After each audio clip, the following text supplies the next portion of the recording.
Good morning friends, welcome to my channel civil service mania. मैं स्निग्धा आज एक नई टॉपिक के साथ मैं आई हूँ। तो आज हम डिस्कशन करेंगे म्यूटेशन ब्रीडिंग के बारे में। तो ये जो टॉपिक है, ये जो क्वेश्चन है, describe applications of mutation breeding and also discuss the limitations of this approach of plant breeding. ये जो क्वेश्चन है ये यूपीएससी सीएससी में एग्रीकल्चर पेपर 2 में 2020 में आया था। तो चलिए देर नहीं करते शुरू करते हैं। म्यूटेशन क्या है? Mutation is a sudden heritable changes in A characteristics of an organism. ठीक है, एक ऑर्गेनिज्म जो है, एक ऑर्गेनिज्म के कैरेक्टर में अगर सडन हेरिटेबल चेंजेस होती है तो उसे म्यूटेशन कहा जाता है। तो mutation may be result of A change in A gene in chromosome. ठीक है, जो क्रोमोजोम में जो जीन है उसके चेंजेस में जो चेंजेस होती है दैट इन्वॉल्व्स सेवरल जीन। ये सिर्फ एक जीन नहीं, सेवरल जीन्स हो सकती है या फिर प्लाज्मा जीन हो सकती है। प्लाज्मा जीन मतलब क्या है? जो साइटोप्लाज्म में प्रेजेंट होती है जो जीन्स। साइटोप्लाज्म मतलब माइटोकॉन्ड्रिया या फिर क्लोरोप्लास्ट, ये दोनों में अगर वो जीन प्रेजेंट होती है तो उसे बोलते हैं प्लाज्मा जीन।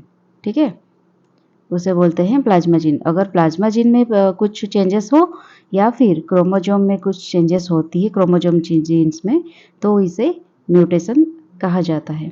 तो म्यूटेशन 2 वेज में होती है। 2 वेज क्या है? By alteration in nuclear DNA. Nucleus में जो डीएनए है उसमें अगर कुछ अल्टरेशन होती है, चेंजेस होती है, तो उसे पॉइंट म्यूटेशन कहा जाता है। By changes in cytoplasmic DNA, cytoplasmic मतलब अगर आपका क्लोरोप्लास्ट या फिर माइटोकॉन्ड्रिया में कुछ चेंजेस होती है तो उसे साइटोप्लाज्मिक म्यूटेशन कहा जाता है। Best example of cytoplasmic mutation होता है मेल स्टेरिलिटी। आप लोग पढ़े होंगे मेल स्टेरिलिटी के बारे में। अगर नहीं पढ़े होंगे तो अगर कुछ आगे डिस्कशन करने के लिए होगा तो मैं उसमें डिटेल्स आप लोगों को ये प्रोवाइड कर दूंगी। आज हम ओनली म्यूटेशन के बारे में पढ़ेंगे और म्यूटेशन ब्रीडिंग के बारे में पढ़ेंगे। ये म्यूटेशन का टॉपिक ना आज ही ख़त्म हो जाएगा, तो आप सिलेबस लेके बैठिए। जो भी आपका ये जो टॉपिक में जो एक एक पढ़ाते जा रही हूँ, आप इसके अंदर अंडरलाइन करके जाइए, ताकि देखिए कुछ दिन के बाद अगर आप सिलेबस देखेंगे तो बहुत सारे टॉपिक आपका कवर हो जाएगी। इसी तरह से ये क्वेश्चन डिस्कशन करते करते हम एक टॉपिक को कवर करते करते जाएंगे। ठीक है, आपको आपके लिए भी इंटरेस्टिंग होगा और मेरे लिए भी पढ़ाने के लिए इंटरेस्टिंग होगा। तो there are 3 types of mutations based on 1 minute. क्या कहाँ गया? हाँ, there are 3 types of mutations based on genetic basis of heritable changes. Gene के बेसिस पर जो हेरिटेबल चेंजेस होती है उसको लेकर म्यूटेशन 3 तरह की होती है। फर्स्ट होती है पॉइंट म्यूटेशन। जीन और पॉइंट म्यूटेशन मैंने आपको पिछले स्लाइड में पढ़ाया था। जो पॉइंट म्यूटेशन क्या होती है? अगर क्रोमोजोम में न्यूक्लियर डीएनए में अगर कुछ चेंजेस होती है, mutations produced by changes in the base sequence of the genes. ठीक है, न्यूक्लियर डीएनए में जो जीन्स है वहाँ पे बेस सीक्वेंस में अगर कुछ चेंजेस होती है वहाँ पे उसको जीन म्यूटेशन कहते हैं। फिर सेकेंड वन हो गया क्रोमोजोमल म्यूटेशन। यहाँ पे क्रोमोजोम स्ट्रक्चर या फिर क्रोमोजोम नंबर में अगर कुछ चेंजेस आ गए तो उसे क्रोमोजोमल म्यूटेशन कहते हैं। फिर साइटोप्लाज्मिक और plasma gene mutation. When mutation mutant character shows cytoplasmic inheritance, mitochondria या फिर क्लोरोप्लास्ट में जो जीन है वहाँ पे अगर कुछ चेंजेस हो जाती है, साइटोप्लाज्मिक और प्लाज्मा जीन म्यूटेशन उसे कहते हैं। तो क्लासिफिकेशन ऑफ म्यूटेशंस, म्यूटेशन की क्लासिफिकेशन किस बेसिस पे होती है? तो ये हो गया 2 तरह की, spontaneous mutation and induced mutation. Spontaneous mutation क्या है? Mutation that occur in natural population, जिसको ह्यूमन ने कुछ इंड्यूस नहीं किया हो, वो नेचुरली प्रेजेंट है एनवायरनमेंट में without any human intervention. Human की कोई रोल यहाँ पे नहीं है। ये उस म्यूटेशन को स्पॉन्टेनियस म्यूटेशन कहते हैं और उसका रेट भी बहुत ही लो होता है। Frequency of such mutation is generally 1 in 10 lakhs। देख सकते हैं आप। ठीक है, इंड्यूस्ड म्यूटेशन क्या है? उसका इसका स्पॉन्टेनियस म्यूटेशन का ऑपोजिट है। म्यूटेशन में be artificially induced by treatment with certain physical और केमिकल एजेंट्स। सर्टन फिजिकल और केमिकल एजेंट के द्वारा अगर जो म्यूटेशंस क्रिएट किए जाते हैं, ह्यूमन इंटरवेंशंस इसमें रहते हैं, उसको इंड्यूस्ड म्यूटेशन कहते हैं। The agents use to induce them are termed as mutagens. जो एजेंट्स यूज किए जाते हैं उनको म्यूटाजेंस कहते हैं। ठीक है, तो यहाँ पे एक इंटरेस्टिंग बात यह है कि utilization of induced mutation for crop improvement के लिए ह्यूमन इंटरवेंशन को यूज कर द्वारा जो फिजिकल और केमिकल म्यूटाजेंस को यूज करके म्यूटेशंस होते हैं क्रॉप इम्प्रूवमेंट के लिए, उस टेक्निक्स को कहा जाता है म्यूटेशन ब्रीडिंग। ठीक है, it has a great advantage over the spontaneous ones occur at a relatively, ये कुछ हायर फ्रीक्वेंसी में होता है as compare to spontaneous mutations, and it is practical to work with them. ये बहुत ही प्रैक्टिकल होता है उसके साथ काम करने के लिए। कॉमनली यूज्ड इन, ये कॉमनली सेल्फ पॉलिनेटेड क्रॉप, ठीक है, self pollinated and asexually propagated species के साथ ये काफ़ी ये हमें दिखाई देती है।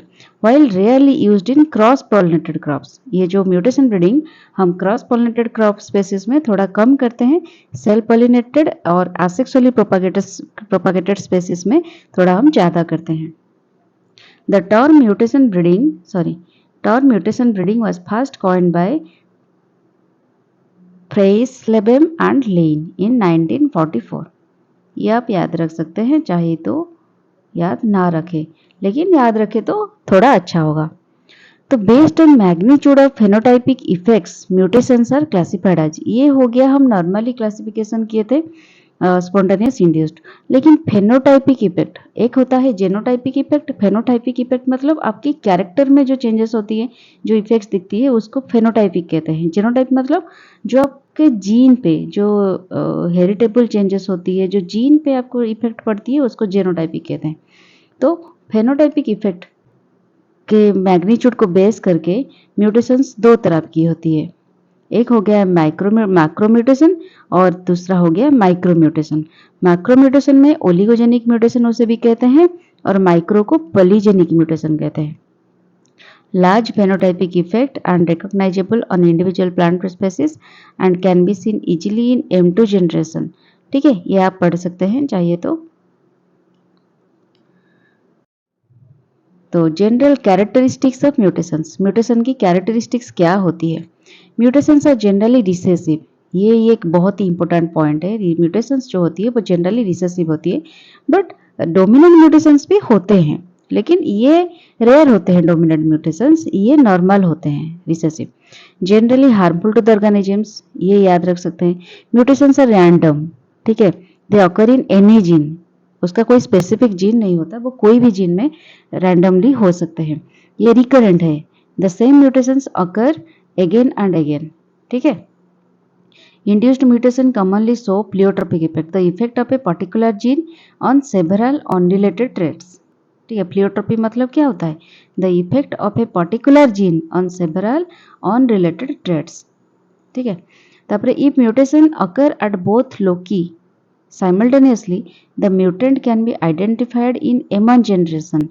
However, if it is restricted to one locus only, ये हो गया लोकस ना, ठीक है, अगर म्यूटेशन बोथ लोकस में होती है, ये इसमें होती है और इसमें होती है simultaneously, the mutants can be identified in M1 generation. इसका जो ब्रीडिंग होके जो M1 जनरेशन होती है, म्यूटेशन इसमें दिखाई देती है। लेकिन अगर restricted to one loci only, one loci में लोकस में होती है, effect can be seen only, उसका इसके बाद जो जनरेशन होती है उस जनरेशन में दिखाई देती है। ठीक है, ये हो गया। Many of the mutants show sterility, ये याद रख सकते हैं आप। Mutations occur in both forward मतलब from wild type allele to mutant allele, ये एक वाइल्ड टाइप हो गया, ये एक म्यूटेंट अलील हो गया। इसमें इससे जो ये म्यूटेंट निकलती है उसे म्यूटेंट अलील बोलते हैं। वाइल्ड टाइप से म्यूटेंट अलील अगर होती है उसे फॉरवर्ड म्यूटेशन कहते हैं। एंड रिवर्स म्यूटेशन क्या होता है, म्यूटेंट अलील से अगर वाइल्ड टाइप होती है, ठीक है। डायरेक्शन, ये बोथ डायरेक्शन में हो सकता है। Generally the rate of forward mutations are much higher. ये जो वाला म्यूटेशन है वाइल्ड टाइप से म्यूटेंट एलील, ये थोड़ा ज़्यादा फ्रीक्वेंसी में होती है, ठीक है। नेक्स्ट हम पढ़ेंगे effects of mutation on survival. Effects क्या होती है? Mutations have harmful effect on organisms, यह हमने पढ़ा कैरेक्टरिस्टिक्स में हार्मफुल इफेक्ट होती है। दे रिड्यूस वायबिलिटी, वायबिलिटी मतलब क्या है? Capable of normal growth and development. Normal growth development को की कैपेबिलिटी को कहते हैं वायबिलिटी, ये रिड्यूस कर देती है। Of individuals that carry them based on their effect on viability, mutations classified as lethal mutation. Lethal mutation मतलब kills each and every individual that carries them, ठीक है। सब लिथल म्यूटेशंस रिड्यूस वायबिलिटी, लेकिन वो किल नहीं करता इंडिविजुअल को, जो कि 50 वो अगर 50% से ज़्यादा म्यूटेशन रहती है तो ही किल करती है, उससे कम रहती है तो किल नहीं करती। तो सब वाइटल क्या है? Same as sub lethal mutations, reduce viability, kills much less than 50% of 50% of the individual, ठीक है। वाइटल मतलब है don't reduce viability of the individual carrying them, मतलब उसका वायबिलिटी रिड्यूस नहीं करता। Crop improvement can utilize, crop improvement में इस वाइटल म्यूटेशन को ज़्यादा से ज़्यादा यूज़ किया जाता है, ठीक है। Occur in much lower frequency than the 3 types, ये बहुत ही कम मात्रा में होती है, फिर भी क्रॉप इंप्रूवमेंट में इसे यूज़ किया जाता है।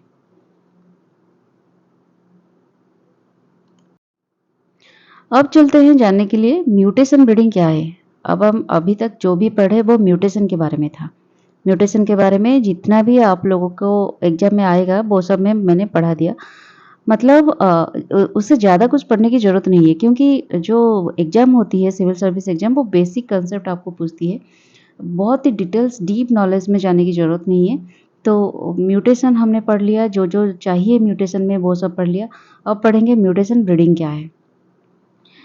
म्यूटेशन ब्रीडिंग है, 1 minute, inducing desirable mutations and exploiting them for crop improvement. Mutation breeding का मतलब क्या है? डिजायरेबल म्यूटेशन को इंड्यूस करना है एंड एक्सप्लॉइट करना है उसे फॉर द क्रॉप इंप्रूवमेंट, ठीक है। Commonly use to produce traits in crop such as larger seeds, larger seeds के लिए यूज करते हैं। न्यू कलर कुछ देना है और स्वीटर फ्रूट्स करना है, उसके लिए हम यूज करते हैं।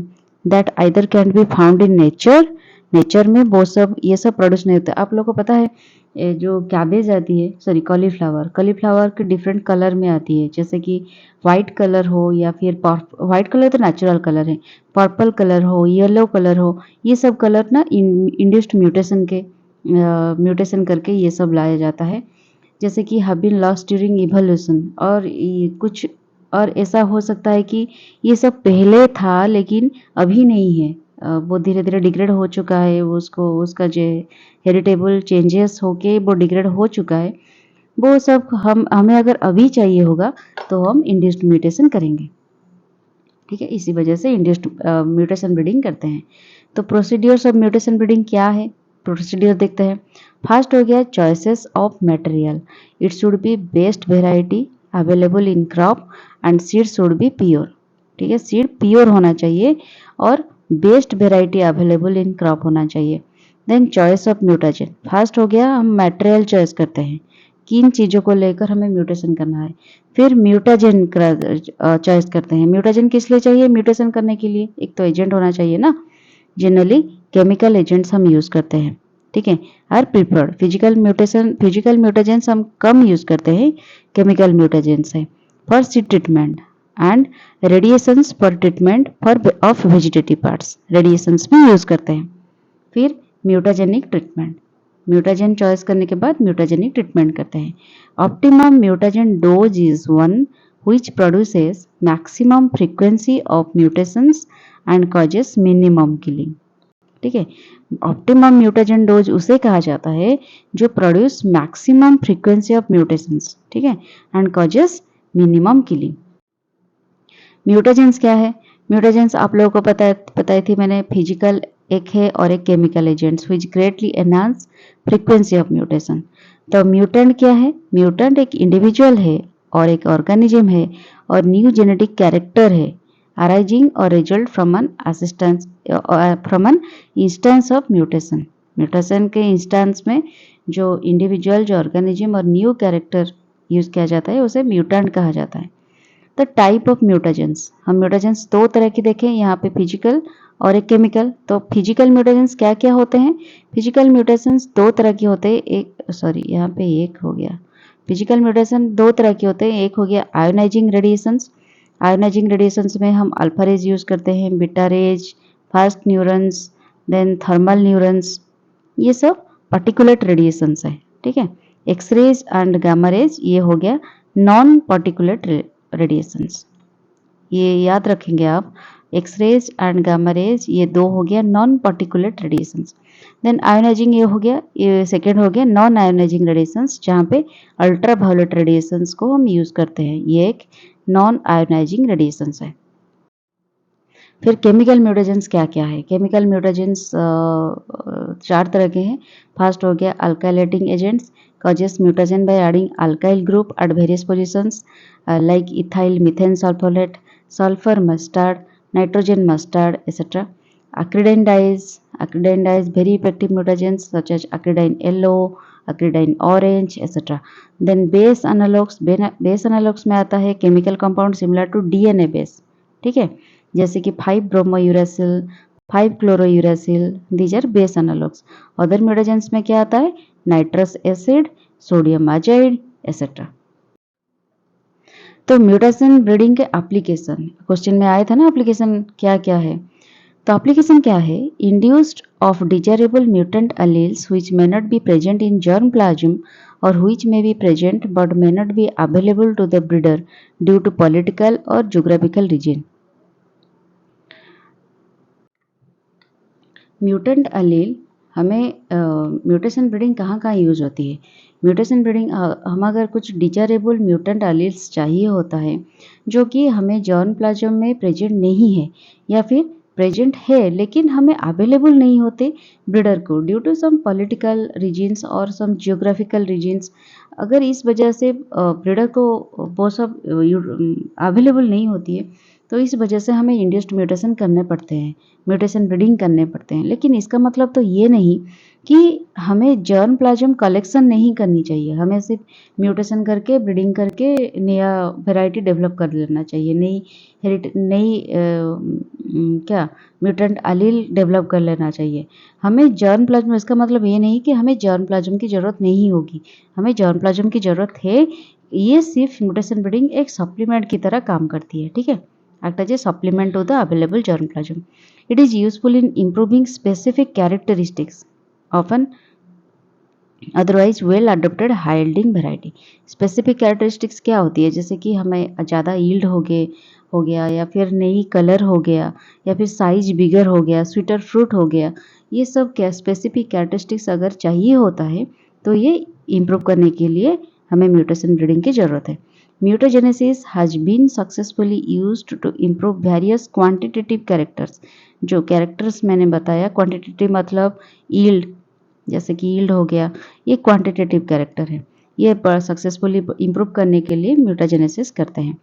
F1 hybrids from intervarietal crosses may be treated with mutagens in order to increase genetic variability by inducing mutations and by facilitating recombination among linked genes, ठीक है। It is the only practical approach for creation of variability in asexually reproducing species. जो asexually reproducing species है जो कि जर्मिनेबल seeds produce नहीं कर सकते, उनके लिए ये एक प्रैक्टिकल अप्रोच है वेरिएबिलिटी क्रिएट करने के लिए। तो चलते हैं इसका देखते हैं लिमिटेशंस क्या है म्यूटेशन ब्रीडिंग की। The frequency of desirable mutation is very low. आप लोगों को पढ़ाया था वाइटल म्यूटेशन हम यूज़ करते हैं ये सब के लिए, जिसका फ्रीक्वेंसी बहुत ही लो होता है, that is 0.1% of total mutations, ठीक है। Therefore large M2 and subsequent populations have to be grown and carefully studied. इसके लिए बहुत ही सारे पॉपुलेशंस हमें स्टडी करने होते हैं, इन्वॉल्व्स, जो कि कंसिडरेबल टाइम लेती है, लेबर भी लेती है एंड अदर रिसोर्सेज भी नीड करती है। ठीक है, since breeder has to screen large population, ये एक बहुत ही यहाँ पे जो लिखा है बहुत ही लार्ज पॉपुलेशन हमें स्टडी करना पड़ता है, इसीलिए उसको स्क्रीन भी करना पड़ता है। ठीक है, विदाउट स्क्रीनिंग हमें देखना भी तो है ना कौन सी पॉपुलेशन में कौन सी वेराइटी में ये काम करेगा नहीं करेगा, तो सबको स्क्रीनिंग करना पड़ता है। Efficient, quick and inexpensive selection techniques are required. ठीक है, ज़्यादा एक्सपेंस हो गया तो नहीं किया जा सकता, ज़्यादा खर्चा हो जाएगा। देन एफिशिएंट भी होना चाहिए, बहुत ही quick and inexpensive selection techniques चाहिए होता है। The desirable mutations are commonly associated with undesirable side effects। ठीक है, जैसे कि आपने देखा होगा कुछ अच्छा मेडिसिन हो गया तो एलोपैथी मेडिसिन के जैसे साइड इफ़ेक्ट्स होते हैं, वैसे ही डिजायरेबल म्यूटेशंस हमें अगर चाहिए होता है तो उसकी कुछ अनडिजायरेबल साइड इफ़ेक्ट्स आ जाते हैं ड्यू टू अदर म्यूटेशंस। ठीक है, और या फिर क्रोमोसोमल एबरेशंस की वजह से। Often mutations produce pleiotropic effect. Pleiotropic मतलब क्या है? सेवरल जीन में कुछ इफेक्ट दिखाई देगा। Mutations in quantitative traits are usually in direction away from the selection history. कुछ क्वांटिटेटिव ट्रेट्स अगर क्वांटिटेटिव ट्रेट्स लाइक यील्ड, अगर इसको लेकर हम कुछ म्यूटेशंस करें तो ये तो कभी कभी ऐसा होता है वो सिलेक्शन हिस्ट्री, पेरेंट वेराइटी के सिलेक्शन हिस्ट्री के डायरेक्शन मतलब उससे एग्नेस्ट डायरेक्शन में चली जाती है। there may be problem in the registration of a mutant variety।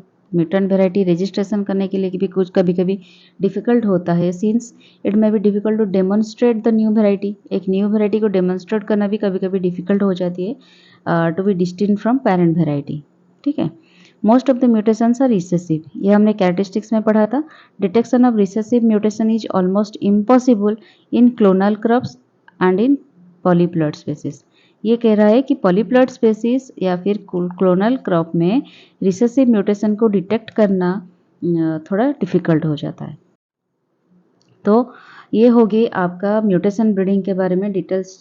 Total हम म्यूटेशन ब्रीडिंग आज ख़त्म कर लिए। जितने सारे क्वेश्चन आने वाले हैं अगर हम देखेंगे, अगर आगे कुछ म्यूटेशन ब्रीडिंग को लेकर क्या क्या क्वेश्चंस आते हैं और इसके रिगार्डिंग अगर कुछ नया क्वेश्चंस आए या फिर नई कुछ टॉपिक मिले, मैं आपको ज़रूर बताऊंगी, अपडेट भी करूंगी। तब तक आप मेरा चैनल को सब्सक्राइब कर लीजिए। अगर आपको वीडियो अच्छा लगा तो ज़रूर कमेंट बॉक्स में बताएं मुझे कैसा लग रहा है मेरा वीडियो। अगर अच्छा नहीं लगा तो भी मुझे बताएं क्या करके मैं डेवलप कर सकती हूँ, आप लोगों के लिए क्या क्या नया कंटेंट ला सकती हूँ मैं, वो भी मैं कोशिश करूँगी। लाइक करिए, शेयर करिए और नोटिफिकेशन बटन दबाने के लिए भी मत भूलिए। तो आज के लिए इतना ही। Thank you. जय हिंद।